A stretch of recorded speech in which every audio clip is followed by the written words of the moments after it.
¿Quieres conocer más de tus impuestos? ¿Saber de tus derechos como contribuyente? Sintonízate en Frecuencia Fiscal, un programa de análisis, difusión e investigación. ¿Eres emprendedor, estudiante o empresario? Frecuencia Fiscal es para ti. Te invitamos a ser parte de esta nueva cultura en los impuestos. ¡Comenzamos! El contador público Luis Alberto Padrón en una emisión más de su programa Frecuencia Fiscal. Hoy estamos en una transmisión especial. Tenemos en la línea telefónica al contador Alan Espejo Blanco y al doctor Enrique Macías, ambos de la plataforma digital Expertos en Salarios, para tratar el tema pues que hoy en día está en boga, el acuerdo de la emergencia sanitaria que está implicando a México y a los trabajadores, a las empresas y sobre todo a los patrones. Alan, ¿qué tal? ¿Cómo estamos? Muy bien, Luis, ¿qué tal? Deseando que todos que estés muy bien, tanto tú como tu familia, que todos nuestros radioescuchas también se encuentren muy bien y bueno, acatando las disposiciones de nuestras autoridades para todos unidos como sociedad, pasar lo más pronto posible esta situación que estamos viviendo. Y también le damos la bienvenida al doctor Enrique Macías. ¿Qué tal? ¿Cómo estamos, doctor? ¿Qué tal, Luis? Pues muchas gracias por la invitación. Contentos de estar en casa, pero pues también preocupados por la situación que estamos viviendo. Bueno, pues este es un tema que nos ocupa. Nosotros, bueno, pues como contadores, los patrones nos están preguntando fervientemente cuál es el proceder correcto ante este acuerdo que recién se firmó el pasado fin del mes de marzo, donde, bueno, pues habla la autoridad de una emergencia sanitaria por causa de fuerza mayor. Y cuando la Ley Federal del Trabajo o lo que estaba recogido era el tema de contingencia sanitaria. Primero, si podemos abordar esta terminología que pareciera que causa una confusión entre lo que la autoridad quiso transmitir y la expectativa que tiene la IP o los patrones. Bueno, mira, la verdad es que, como recordarás, allá por el 2009, cuando sucede lo de la influenza, no teníamos una regulación. En 2012 se modifica la Ley Federal del Trabajo y se prevé que en estos casos la autoridad sanitaria emitiría una declaratoria de contingencia sanitaria y que si la misma traía como consecuencia la suspensión de labores, preveían que los patrones íbamos a indemnizar a los trabajadores con el equivalente a un día de salario mínimo por cada día que fuera de suspensión. Sin embargo, la autoridad actual, tratando de que esto no sucediera y buscando algunas alternativas, hizo una declaratoria de emergencia por causa de fuerza mayor. Y estaba prevista las declaratorias de emergencia. Lo que no está previsto es que la autoridad nos diga qué es lo que se establece en el artículo 427, fracción primera, cuando para que esto sucediera tendríamos que ser los patrones los que acudiéramos a la autoridad a solicitar la suspensión de labores. Entonces nos dejan en un estado incierto en todo lo que han hecho hasta el momento. Exactamente. Alan, ¿algún comentario respecto a este primer punto? Que sería, como quien dice, la parte conceptual, ¿no? Es decir, el arranque, porque hoy en día, bueno, pues hay algunos patrones que dicen, Luis Alberto, le bajo la cortina al negocio, sigo trabajando, ¿de dónde voy a sacar recursos para pagarle a los trabajadores 100% de su salario durante estos 30 días? Porque las empresas pues no estaban preparadas económicamente, sus flujos de efectivo no se los permitían. ¿Cuáles serían alguna opinión al respecto, Alan? Digo, definitivamente, creo que ahorita el doctor lo puntualizó muy claro, en el sentido de que la situación que hoy estamos viviendo, entendemos que el gobierno, desde un punto de vista, pues ha querido llevar más acciones de hecho que de derecho, ¿no? Así lo hemos mencionado, más de un hacer o de un deber ser que un hacer de acuerdo a lo que las leyes contemplan. Y bueno, durante todo este tiempo, pues hemos analizado que al no determinar esta palabra mágica que es si es contingencia o es emergencia, tratando de buscarle dar una salida para no caer en los supuestos que llevara a los patrones a liquidar el equivalente al salario mínimo, pues definitivamente que al llamarlo contingencia, pues bien lo comenta Enrique, ¿no? es que cayera en otros puestos. Aquí lo más importante es que definitivamente que una vez que ya se decretó, va a ser, ¿qué vamos a hacer? O sea, ¿qué deberían de hacer los patrones? ¿Qué deberían de hacer los patrones en respecto a convenios con sus trabajadores? Creo que esa va a ser para mí la palabra clave. Hoy en día, la forma en la que se lleve a cabo este convenio, esta negociación con los trabajadores, va a marcar mucho el evitarme problemas a futuro. Si bien es cierto, tanto el acuerdo de primer aviso del 24 de marzo y luego este último el 31, como bien lo he comentado ya, incluso las mismas cámaras, ha sido muy confuso. Es muy importante que nosotros, el pequeño empresario que nos está escuchando, el mediano empresario, no caigamos en las mismas confusiones de no ser claros con los acuerdos y convenios que vayamos a tener con nuestros trabajadores, y entendiendo que cada uno es un traje a la medida. No hay una receta, ni hay una salida que sea general. De acuerdo a la circunstancia económica, a la circunstancia social y a la situación de hecho que tenga cada empresario, cada microempresario, es como tendrá que tomar la decisión, pero sí dejando muy claro y muy circunstanciada los acuerdos y los convenios que se tengan con los trabajadores. Es correcto. A ver, acabas de dar en un punto clave, Alan. En este periodo de 30 días, del 1 al 30 de abril, en donde pues, se declara esta emergencia sanitaria, ¿hasta dónde es correcto que el patrón timbre, por ejemplo, su recibo de nómina como días trabajados, cuando el trabajador, pues ahora sí que estuvo en su casa prácticamente sin desempeñar una actividad para la compañía? O que algunos patrones declaren, por ejemplo, Semana Santa, muchos, al no ser un día de asueto obligatorio, pues la gente se iba a descansar a cuenta de sus vacaciones y así se timbraba en el recibo de nómina.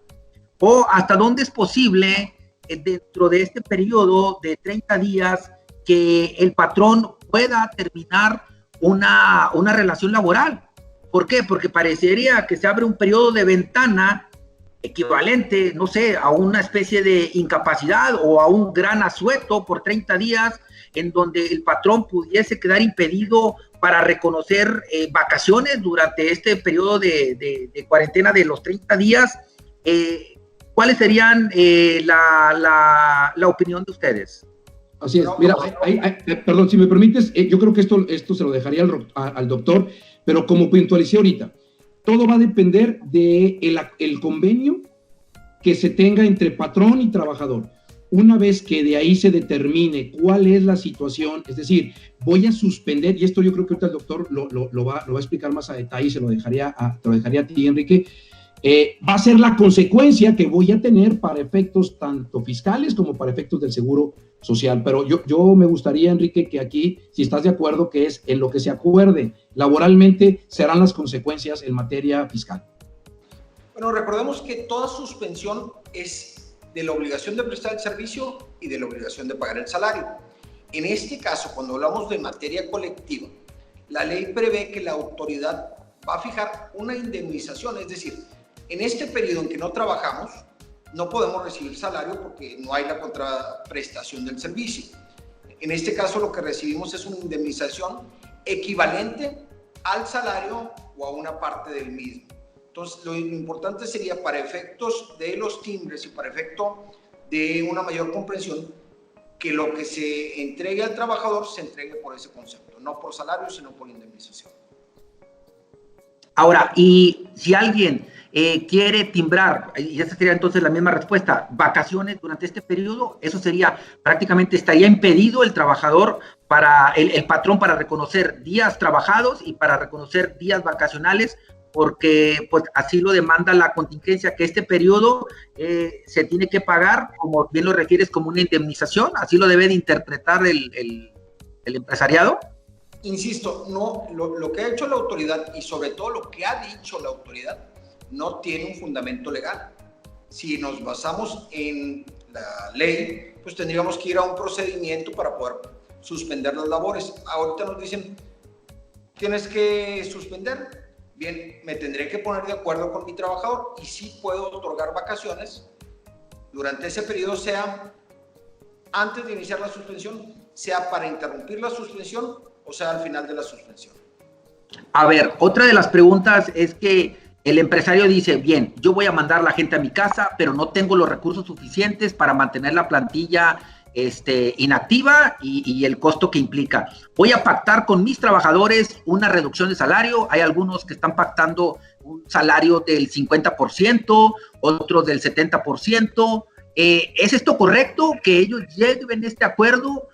Se tiene que escalar ante la junta donde patrón y trabajador pactaron no el pago del 100% de la indemnización del sueldo, sino una fracción de ese salario. ¿Es correcto para el patrón o tendrá consecuencias una vez terminado este periodo de los 30 días? Mira, yo creo que si lo hacemos correctamente, a pesar de que el trabajador tratara de buscar alguna ventaja en esto, la realidad es que podemos hacer convenios. Si son convenios elaborados de la manera correcta, seguramente no va a pasar nada. Hay que recordar que no hay reducción de salario, eso sí sería ilegal. Podemos decir que vamos a indemnizar con una parte del salario, pero no tiene nada que ver con el salario, así como también podemos decir que vamos a reducir las jornadas. El hecho de que la autoridad nos deje las cosas tan ambiguas, pues nos hace ir a buscar en la ley qué es lo que está previsto. Lo único que encontramos es que la voluntad de las partes puede ser la que prevalezca en estos momentos. Hay gente que dice, oye, ¿por qué voy a parar si todos mis trabajadores hacen home office? Pues no, pues que sigan haciendo. O sea, no tenemos nada que la ley nos diga. En los casos que la autoridad te lo ordene, tú pagas el salario, aunque la autoridad no te reconozca nada. Este primer periodo donde se activa la indemnización al 100% termina el próximo 30 de abril. Si la autoridad no se pronuncia al respecto, bueno, pues viene el 1 de mayo, que es un día de asueto y que también se tiene que pagar a salario ordinario. Entonces, el penalty para el patrón, para el empresario, sería de 31 días. A partir del 2 de mayo, ¿qué estaría ocurriendo en territorio mexicano en materia laboral? Bueno, en el propio acuerdo que se publicó en el Diario Oficial, dicen que nos van a indicar cómo vamos a regresar a trabajar. No necesariamente todos vamos a regresar el 2 de mayo. Habrá algunos que regresen el 2, otros el 5, otros el 10. No sabemos. Lo que sí sabemos es que todo lo que se ha dictado pues no tiene un soporte en la Ley Federal del Trabajo, y por eso las propias autoridades laborales nos están permitiendo hacer convenios y nos están ratificando esos convenios, o estamos ratificando esos convenios ante las autoridades y nos lo están validando de que no existe renuncia de derecho. ¿Cuáles serían las recomendaciones para los radioescuchas? Es decir, para aquel patrón que a lo mejor no está visualizando esta problemática, que en lo oscurito pacta esa reducción de salario, que ya estamos corrigiendo, que sería una reducción de la indemnización, donde este salario o esta remuneración se baja a la mitad, pero no se escaló de manera formal a un convenio, no se informó a la junta respectiva, y que por ahí el trabajador pudiera decir, oye, pues yo lo dije nada más de palabra, no está por escrito, mi recibo de nómina dice días trabajados o indemnización, es una cuantía que está al 50, al 70%, como estoy en una condición económica deplorable, yo como trabajador, pues voy a ir contra ti, patrón, porque me malpagaste. Como dicen por ahí, ¿verdad? En el argot jurídico, quien paga mal, paga 2 veces. ¿Cuál sería la recomendación puntual para que el patrón, en el esfuerzo que está haciendo económico de remunerar al trabajador por esta instrucción del gobierno federal, pues no vaya a tener una consecuencia económica posterior que no tiene visualizada al día de hoy? Definitivamente tenemos que documentar los convenios. La mayoría de las juntas están inactivas, es decir, están cerradas. Los convenios los tenemos que hacer en lo privado. Son totalmente válidos. Recordemos que en la reforma del año pasado, es decir, de 2019, se estableció que los convenios que se firmaran en privado solamente eran susceptibles de ser reclamados donde hubiera renuncia de derechos. El pactar una suspensión de mutuo consentimiento en la cual se fija una indemnización del importe que queramos, no tiene que haber una indemnización, es como dar un permiso, lo podemos dar con goce de sueldo, sin goce de sueldo. En este caso, pactamos la indemnización que vamos a dar al trabajador por el daño que podamos ocasionarle con la suspensión que está declarando la autoridad, lo ideal es tenerlo por escrito. Ok, durante este periodo, aquellas empresas que no están dentro de las actividades esenciales que establece la autoridad, el sector hospitalario, todo el tema de salud, y los que por ahí vienen señaladas en el acuerdo respectivo, que dicen, oye Luis Alberto, yo no puedo bajar la cortina, yo tengo que seguir trabajando, y a pesar de ese acuerdo que me exhorta a permanecer mis trabajadores en casa, pues yo abro la cortina y permanezco trabajando. ¿Cuáles serían las penalizaciones para esas empresas que a pesar de esta instrucción, ese exhorto, pues permanecen trabajando? Mira, yo siento que no va a ser por la vía de la Secretaría de Trabajo, tendrá que ser por la vía de la Secretaría de Salud, la que por poner en riesgo a la ciudadanía o por poner en riesgo a sus trabajadores pudiera tomar alguna acción. La verdad es que al no estar actuando la autoridad de manera jurídica, pues seguramente a la hora de querer sancionar tampoco se va a pegar a lo que ya tenemos establecido. Perfecto. Alan, algo en tu experiencia profesional que también quisieras montar en esta entrevista y que pudiera ser relevante para los radioescuchas de Frecuencia Fiscal. Así es, pues mira Luis, yo creo que el doctor ha sido muy puntual y muy claro en los impactos que estos pudiera tener después en materia fiscal y de seguridad social, como lo comentamos, en la medida en la que se deje muy claro a qué acuerdos y a qué convenios llegamos entre patrones y trabajadores, y como bien lo dijiste tú, ¿no? Hoy hay patrones que no empezaron la suspensión de labores a partir de que se publicó el decreto, ¿no? Sino que ya tenían más de 15 días aquí. Que hay ciertos giros como restaurantes, casinos, algunos cines que por la instrucción del gobierno estatal tuvieron que verse afectados en suspender actividades, más no labores. Sin embargo, hubo muchos quienes la afectación llegó hasta suspender labores. Entonces, ¿qué va a ser importante? ¿Qué decisión voy a tomar? Porque recordemos que después el impacto que hay en materia de seguridad social, no te contempla la ley de seguro social una situación de contingencia. Es decir, ¿qué pasa si yo hoy tomo el acuerdo y digo con mis trabajadores, vamos a poner que soy un pequeño empresario y que digo, ¿sabes qué? Sí puedo aguantar. Yo todo el mes de abril voy a aguantar con mis trabajadores, los voy a mandar a sus casas porque no soy una actividad esencial, y voy a garantizar su sueldo, que es lo que hoy se está pretendiendo y es lo que todos estaríamos buscando que se pudiera dar. Vamos a hablar en el mejor de los escenarios. Oye, ¿qué pasaría? La siguiente pregunta es, ¿lo doy de baja o no lo doy de baja? Entonces, la ley no contempla absolutamente qué pasa en estas situaciones. Lo único que te contempla el artículo 31 es que cuando lleguen a existir ausencias por parte del trabajador, pero subsista la relación de trabajo, ¿sí?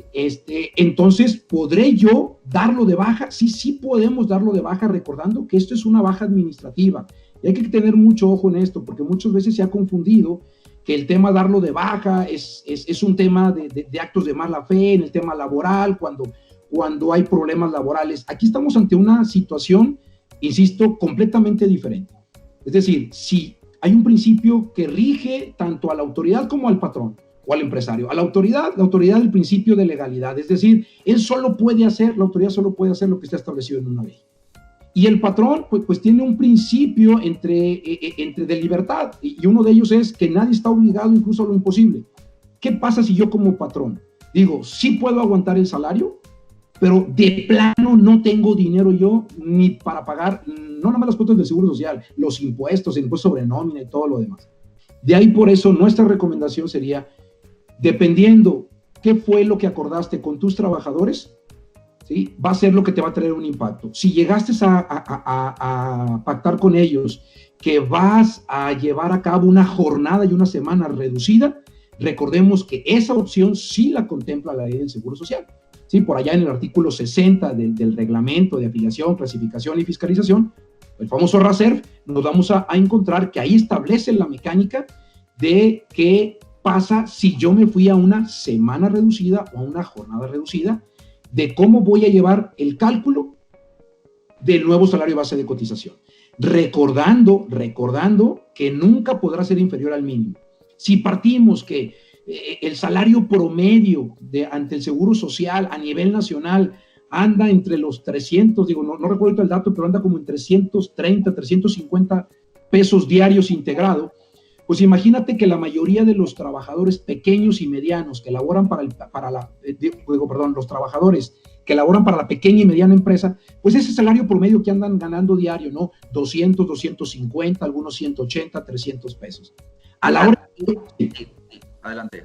Así es, a la hora en que yo vaya a caer en un acuerdo de semana reducida o jornada reducida, en el reglamento nos establece la mecánica, esa mecánica la pudiera yo aplicar, pero que nunca el salario, aun y cuando en la mecánica me dé por abajo del mínimo, recuerdo que tengo que estar pagando lo menor, es el mínimo que me establece la ley. Es bien importante identificarlo. Alan, ¿y qué es lo que pasaría, por ejemplo, con aquellos trabajadores que traen créditos Infonavit, donde la cuantía del pago pues no va a ser suficiente porque a lo mejor la retención es de 5,000 pesos mensuales, ¿verdad? Y lo que te voy a pagar como indemnización es un salario mínimo de 3,000 pesos. Entonces, ¿qué pasa allí en esos casos? ¿El trabajador qué va a recibir? ¿0 pesos? ¿O va a recibir el salario mínimo? Porque al ser mínimo es prohibitivo que haya retenciones sobre ese monto. Mira, definitivamente, por eso bien lo comentó el doctor, ¿no? Estamos ante situaciones que las leyes, sobre todo las fiscales en materia de seguridad social del Infonavit, no lo contemplan. Por ahí el Infonavit fue de los primeros organismos en sacar un acuerdo de beneficios.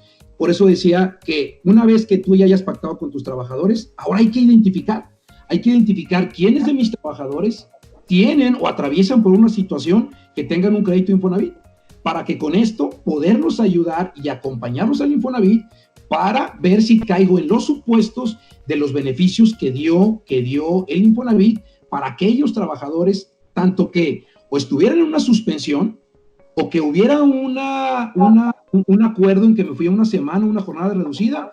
Si el Infonavit estableció acuerdos, es importante que trabajadores, junto con el patrón, le demos una leída. Incluso te vamos a dejar por ahí para poderlo compartir con los radioescuchas en la plataforma, el acuerdo del Infonavit, y acercarnos con el Infonavit para ver en qué supuestos caigo, porque dependiendo el acuerdo que haya tenido yo con mi patrón, es el beneficio al cual yo voy a poder tener derecho o en cuál puedo encuadrar, precisamente para no caer en que no me están descontando y que también el patrón, mañana el Infonavit no le vaya a llegar un requerimiento por el tema de que no descontó de acuerdo a cómo venía establecido en el crédito que tenía el trabajador. Otro de los temas, Alan, que no me gustaría dejar fuera, porque hay muchos radioescuchas que no son patrones, pero sí fueron trabajadores y que ahorita están en una situación de que fueron pues despedidos, retirados, o la empresa fue cerrada por orden municipal.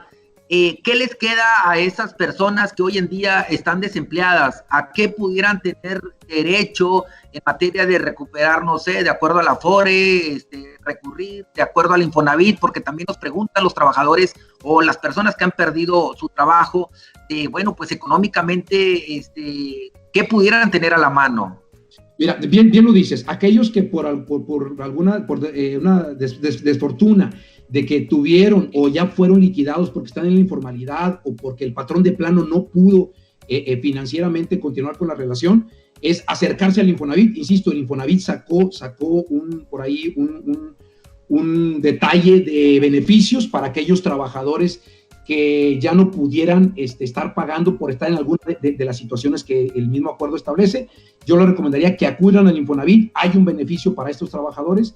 Y para aquellos que también pudieran necesitar algo de flujo, recordemos que por ahí tenemos el famoso ayuda por desempleo. Nada más que, recordemos que la ayuda por desempleo, la contraparte que trae es que yo puedo acudir a la subdelegación para poder solicitar esta ayuda, pero recordemos que esa ayuda me va a afectar en mis semanas cotizadas. Se nos está acabando el programa. También hay que montar el caso del estímulo fiscal en materia de impuestos sobre nóminas en el caso de Nuevo León, donde aquellas personas físicas y morales, patrones con ingresos no mayores a 10 millones de pesos en el 2019 y con una plantilla no mayor a 10 trabajadores, pues tenían por ahí una exención del 100% de los 3 próximos meses. y hablaban de ciertos sectores, restaurantes y demás que también caían en el supuesto de beneficio, pero estos dos supuestos tenían como requisito adicional que mantuvieran la plantilla laboral del mes de febrero. Yo creo que esto difícilmente, hoy en día las empresas pues no se esperaron al estímulo y recortaron personal porque así lo exigía pues ahora sí que el mantener la operación de la empresa, y pues desafortunadamente quedan fuera del estímulo fiscal. ¿Cuáles serían las conclusiones, Alan, para ir cerrando el programa? Pues mira, pues como bien lo dices, ¿no? Salió un estímulo para el Estado de Nuevo León. Y otra vez, como de repente suele pasar, ¿no? Cuando los gobiernos sacan sus estímulos, pareciera ser que los estímulos que sale prácticamente no los va a cumplir aquellos a los que son los más perjudicados. Creo que ha sido la historia que hemos vivido siempre. Si recordemos allá cuando pasó lo de la influenza, cuando pasó también lo del huracán Alex, pues prácticamente los beneficios para poderlos cumplir, pues prácticamente todos los requisitos que me ponen, pues en alguno no caigo y entonces ya no voy a poder tener el beneficio. Doctor Enrique Macías, palabras finales. Pues bueno, yo nada más quiero reiterar que la situación es complicada y que invito a todos los que nos estén escuchando a que vean por sus trabajadores. Si bien no tenemos una obligación legal, la realidad es que vienen épocas difíciles, ya la están viviendo muchos países que tampoco creyeron que se iba a complicar. No dejemos que esto nos pase y pues que tenemos que cuidarnos. Cualquier cosa, documentenla bien, traten de ayudar, pero sobre todo, pues hay que ver ahorita por nuestros trabajadores que probablemente seamos su única opción. Bueno, pues les damos las gracias a Alan Espejo Blanco, al doctor Enrique Macías, ambos de la plataforma digital expertos en salarios. Se despide el contador público Luis Alberto Padrón. Esto fue Frecuencia Fiscal. Hasta la próxima. Esto fue Frecuencia Fiscal. Te invitamos a seguirnos sintonizando todos los viernes de 2 a 2:30 de la tarde.